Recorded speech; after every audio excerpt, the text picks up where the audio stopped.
대기업 부부는 경제적으로 여유가 되게 있는데 왜 이혼을 하냐, 이제 이런 말씀을 하는 분들이 계신데요. 오히려 그래서 더 이혼을 많이 하는 것도 있습니다. 절반 이상은 해서 이혼을 하게 되는 것 같아요.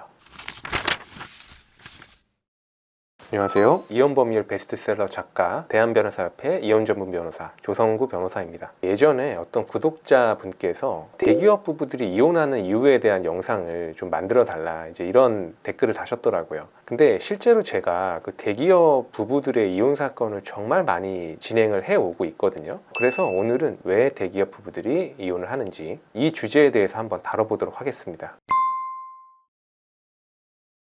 대기업 부부라고 해가지고 다 똑같은 건 아니고, 크게 보면은 외벌이 대기업 부부 그리고 맞벌이 대기업 부부로 나눠 볼 수가 있을 것 같은데, 이혼을 하게 되는 양상이 조금 차이점이 있어요. 대기업 외벌이 부부가 이혼을 하는 이유는 각자의 입장이 너무나 달라서 그래요. 대기업에 다니는 남편 입장에서 봤을 때는 자기가 손해본다는 생각을 많이 해요. 대기업에 다니다 보면은 물론 이제 직종에 따라 다르겠지만 9시에서 6시까지 근무하는 이런 9to6 지켜지기가 어려운 경우가 되게 많아요. 이렇게 아침부터 이제 밤 늦게까지 일을 하는데 전업주부인 아내는 내 노력을 몰라준다, 이렇게 생각하는 경우가 상당히 많이 있습니다. 그리고 내가 돈도 꽤 많이 벌잖아요. 그러면 아내가 이 돈을 이제 모으고 불리고 해야 되는데 그런 일을 아내가 잘 못한다, 이렇게 생각하시는 분들도 굉장히 많이 있어요. 그러면 상대방 배우자 입장, 대기업 외벌이 남편을 둔 전업주부 입장도 할 말이 있단 말이에요. 이 전업주부 분들은 남편이 가정을 등한시한다고 생각을 해요. 남편이 주로 이제 회사에 매여 있다 보니까 육아나 가사 이런 데 참여를 많이 못 하는데, 물론 바쁜 건 이해한다, 하지만 이거 정도가 너무 심한 거 아니냐, 이런 생각들을 많이 하시더라고요. 그리고 나도 집에서 뭐 살림을 하고 아이를 키우느라고 굉장히 힘든데 남편이 이런 내 노력을 몰라준다라는 생각을 또 하세요. 그리고 대기업 월급이 상대적으로 많기는 하지만 그만큼 또 아이한테 들어가는 비용, 살림에 들어가는 비용도 굉장히 많은데, 남편은 너 지금까지 내가 이렇게 갖다 줬는데 모아놓은 거 없어? 이제 이런 식으로 얘기를 하면은 빈정이 상하죠. 이게 결국 들어보면은 이제 둘 다 완전히 틀린 말은 아닌데 서로의 입장이 굉장히 좀 다른 거죠. 그래서 이렇게 상대방의 입장을 이해하지 못하고 서로 간에 대화가 없다 보면은 결국에는 파국으로 갈 수밖에는 없겠습니다.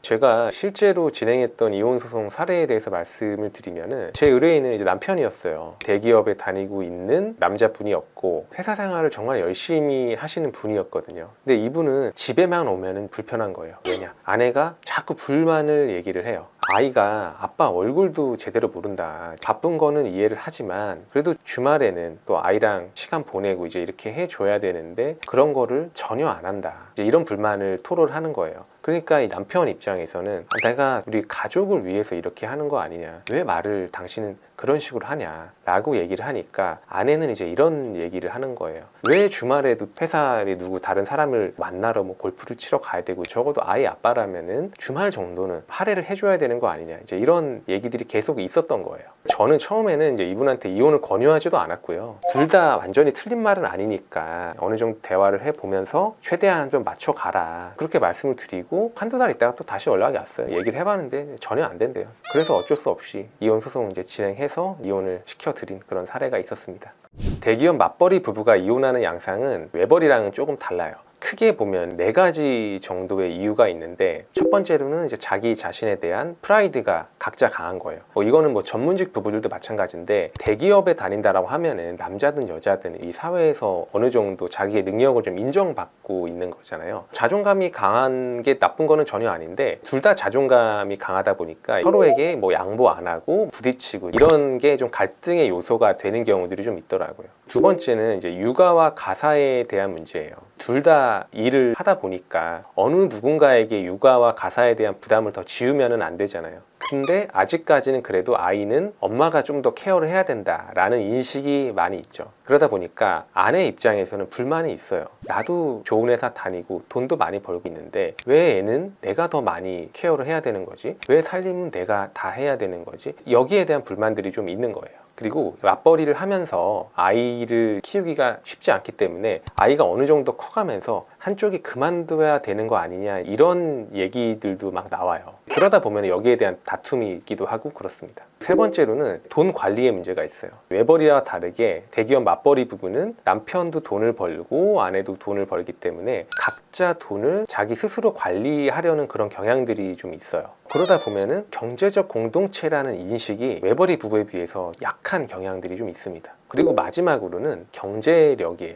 오히려 외벌이 부부보다 더 이혼이 많을 수가 있는 게, 외벌이 부부 같은 경우는 아내 입장에서 이혼을 결심하는 게 현실적으로 쉽지는 않거든요. 이혼을 하게 되면 법적으로 정해진 양육비 이외에는 더 돈이 나올 수가 없잖아요. 그런데 맞벌이 부부 같은 경우는 다른 게, 아내도 남편만큼 돈을 벌고 있단 말이에요. 그래서 이혼을 해도 내가 살아가는 데 있어서 경제적으로는 큰 문제는 없어요. 아이러니한 일이긴 하지만 이혼 전문 변호사 입장에서 보면요, 여성의 교육 수준이 높아지고 경제적 수준이 올라가면서 오히려 더 이혼은 많아질 수도 있다, 이런 생각이 들기도 합니다. 제가 진행했던 사례 중에는 이런 게 있어요. 아내가 이제 저희 의뢰인이었는데요, 아내분도 대기업에 다니고 남편도 대기업에 다니는 그런 전형적인 대기업 맞벌이 부부였습니다. 사실 아이를 갖기 전까지는 특별한 문제가 있지는 않았어요. 그런데 아이가 태어나고 아내는 이제 출산휴가하고 이제 육아휴직을 써서 아이를 이제 전담해가지고 보고 있다가 아이가 이제 어느 정도 자라니까 어린이집에다가 맡기게 되었는데, 아무리 늦어도 6시쯤에는 부모 중 한 명이 어린이집에 가서 아이를 데려와야 됩니다. 아내는 아침에 8시에 출근을 해서 5시에 끝나면 불이 나게 지하철을 타고 아이를 데려오는 이런 생활을 했었단 말이에요. 다만 이제 아침에는 남편이 조금 늦게 출근을 하면서 아이를 어린이집에 데려다주는 역할은 하긴 했었고요. 그런데 이제 시간이 지나다 보니까 아내도 이 생활이 좀 쉽지가 않은 거예요. 밥도 안 먹고 일을 해도 이게 쉽지 않은 상황들이 생기는 거죠. 그러던 중에 도저히 밀린 업무를 다 끝낼 수가 없어가지고 남편한테, 오늘은 당신이 아이 좀 데리러 가면 안 될까? 그러니까 남편이 절대 안 된다, 나 바쁘다, 왜 나한테 그러냐, 엄마가 애를 봐야지, 이렇게 남편 쪽에서 얘기를 하는 거예요. 근데 이런 일들이 반복이 되다 보니까 아내 입장에서는 나도 일을 하고 남편도 일을 하는데 왜 나만 이렇게 해야 되냐, 이제 이런 불만이 있는 거예요. 그래서 그러다 보니까 이 갈등이 계속 쌓이게 됐고 결국에는 이혼소송까지 하게 되는 이제 그런 일이 있었습니다. 외벌이 부부든 맞벌이 부부든 혼인관계를 잘 유지하기 위해서는 서로에 대한 이해 그리고 소통이 가장 중요합니다. 전업주부라면은 이렇게 남편이 힘들게 일을 하기 때문에 그만큼 우리 가정이 잘 굴러간다, 이제 이런 고마움을 좀 느꼈으면 좋겠고요. 반대로 남편 입장에서도 아내가 전업주부를 해줌으로써 마음 놓고 밖에 나가서 일을 할 수 있는 상황이다 라는 거를 생각을 하고 아내에 대한 고마움을 가져야 되는 거 당연히 필요하고요. 그리고 아이 키우는 것도 회사에서 일하는 것만큼 힘들기도 하거든요. 그래서 집에서 가사하고 아이를 키우는 아내의 노력도 충분히 인정을 해야 될 필요가 있다, 이런 말씀을 또 드리고 싶습니다. 그리고 맞벌이 부부 같은 경우는 사실 이제 둘 다 힘들게 일을 하잖아요. 우리 둘 다 고생하고 있는 거 누구보다 잘 알고 있으니까 그만큼 상대방을 더욱더 이해하려는 태도가 필요하다고 생각을 합니다. 그리고 맞벌이 부부 같은 경우에는 육아와 가사에 대한 명확한 룰을 정해 놓는 게 필요하다고 생각을 해요. 그리고 조금 더 현실적으로 말을 하면은 아이가 어리면은 입주 도우미가 정말 좋아요. 돈 많이 드는 거 아는데 육아와 가사 때문에 싸우는 그 빈도가 현저히 떨어질 수 있기 때문에 제가 생각했을 때는 그 돈 이상의 값은 충분히 한다고 생각을 합니다. 그리고 마지막으로 돈을 같이 관리하냐 따로 관리하냐 정답은 없습니다. 하지만 따로 관리를 한다고 할지라도 그 내용은 어느 정도 공개를 해야 된다고 생각을 하고 필요할 때는 확 합치는 거 반드시 필요하다고 생각을 합니다. 그래야지 사실 부부죠. 오늘은 이렇게 대기업 부부가 이혼하는 이유에 대해서 살펴보았습니다. 사람들은 대기업에 다니고 있으면 돈도 많이 버는데 왜 이혼을 하냐 이렇게 말하기도 하지만, 사실 돈 많다고 이혼 안 하면은 재벌들은 뭐 왜 이혼하겠어요. 그게 중요한 건 아닌 것 같고요. 서로에 대해서 이해하고 부부간에 소통하려는 자세가 필요하다고 생각합니다. 그래야지만 행복하게 결혼 생활을 이어갈 수 있다고 생각을 합니다. 다음에 또 좋은 영상으로 찾아뵙겠습니다. 감사합니다.